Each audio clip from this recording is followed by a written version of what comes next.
na manok. Kita nato na nag-start na siya pangitlog. So may dapat buhaton di ay para padayon sila pangitlog. Dapat ang nimo sila ginahatagan og vitamins ug saktong pagkaon.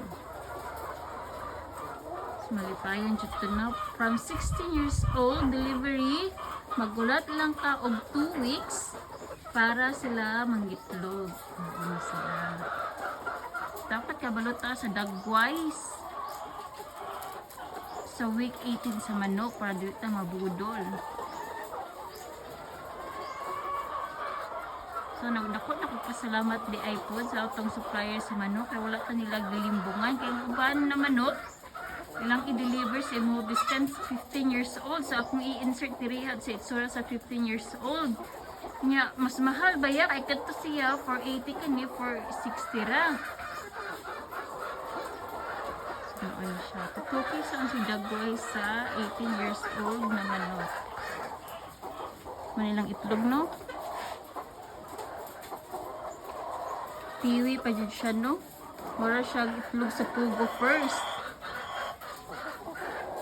Kay magkatigulang sila, magkadagko sab ang ilahang itlog. So, grabe, no? Praise the Lord na po. Kay dako kayo tag himog kapital ano niya. Nag-start.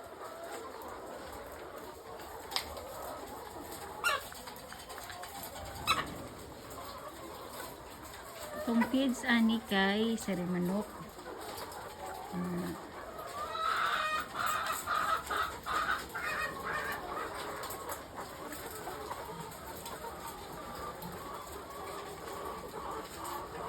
Mauna ang dagway sa 18 years old. So yung makitaan nagkataas na yung ilahang palong sa ubos.